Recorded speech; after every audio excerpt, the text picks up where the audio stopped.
Well, interesting times lie ahead, even as Jeanette Mohammed, one of the co-chairs in the BBI team, actually mentioned they're waiting till January for the IEBC to conclude that particular verification exercise in order to roll out the next process of the BBI. And I'd like to begin on that note. Gladys Boschele, kindly, if I may start with you. It's interesting to note that the name of the two initiators of this particular process, President Uhuru Kenyatta and Raila Odinga, are actually not on that particular list released by IEBC. What do you have to say about this? Having worked in the Electoral Commission, it is very possible for that to happen. Because, first of all, the process was rushed, the systems weren't ready. I know that people, when I checked the system myself, even when you went online, even if you put a different name and a different ID card number, and you could manipulate it. So it was a very delicate system that hadn't been properly tested, and hence the reason why that can possibly happen. But I would have expected the officers at IEBC to at least verify those names, because I know when I worked there, the first thing you did is you would look for known people and check if their names are there, especially like people who are running as candidates. You knew that they had to register as voters, so you'd check. At that time, we're looking at the voters register, and you'd check their names. So it's possible that it can happen, but it just tells you this process is rushed. And Kenyans should know, one of the things that has not even happened now, we are just talking about signatures, to support BBI. We also are going to have a situation where if there is going to be a referendum, even in preparation also for the general elections, Kenyans need to actually re-register. I mean, the people who are not registered, people who have turned 18, need to register as voters. And then after they register as voters, we've got to they have to clean up the register, publish it in the polling stations, allow people to go for verification of the register to confirm their names are there. So yes, this is a long process. It's not an easy task. Okay. Now, Mark Bichachi, Kenyans have 1 week just to make sure everything is in order in that particular list released. But there has been talk of IEBC being out to sabotage this entire process. And perhaps these two names not being there adds impetus to this particular narrative. What do you have to say?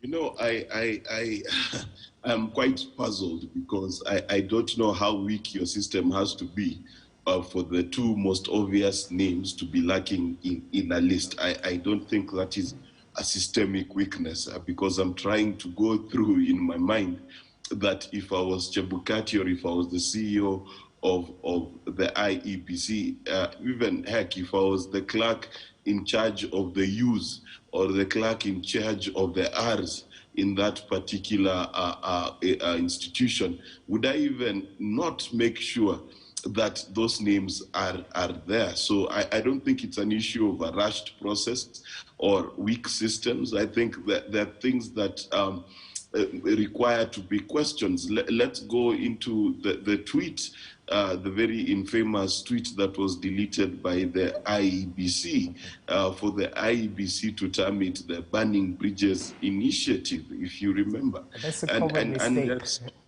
Don't you think? They apologized, right?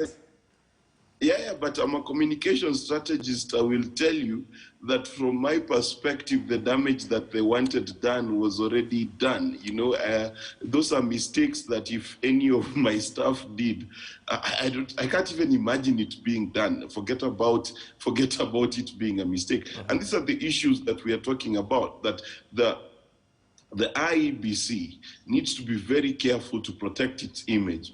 And the fact that it is not doing so, hardly a month since the burning bridges talk, should give you raised eyebrows. I do not think this is an issue of weak systems. How weak are your systems that, you know, it's like doing the Ekuru Okot bill and Ekuru Okot's name is not there. That's just not possible.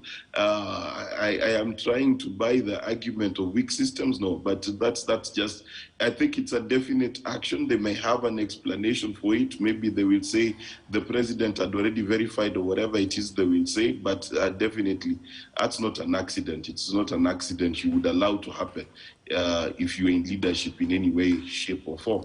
All right, Gladys Bose, as you add to that, and as we conclude on this, because we'll discuss about it later on in totality, the journey to electoral reforms. I mean, IEBC has been on the spot.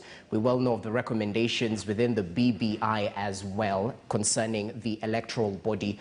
What do you have to say about this, perhaps? I think the major change that had been proposed by BBI was to have the two major parties and the president to have a hand in deciding who are the electoral commissioners. But I think they shelved that and deleted that portion. So the only changes, the only other mention of anything to do with the Electoral Commission was when the task force, the BBI task force, purported to be capable of creating additional constituencies and to review boundaries, which that is the task of the Electoral Commission. And even I hope that that is something the Electoral Commission is dealing with, because they have to do it 12 months before the elections if they're going to do it, and if they don't, then there'll be time back. They'll have to wait after the election. They can only review boundaries before, the latest is 12 months to the next election, and now we are 18 months away. So I think I can see that we've probably lost that boat. All right, now time is flying, definitely 18 months, and the politics is getting heated up in the country, and that's the story I just want to highlight right now before I engage Mark Bichachi. Now, ODM leader Raila Odinga has hit the ground running in his quest to rally support for the Building Bridges initiative right here in Nairobi. Now, Raila Odinga, in the company of Nairobi MP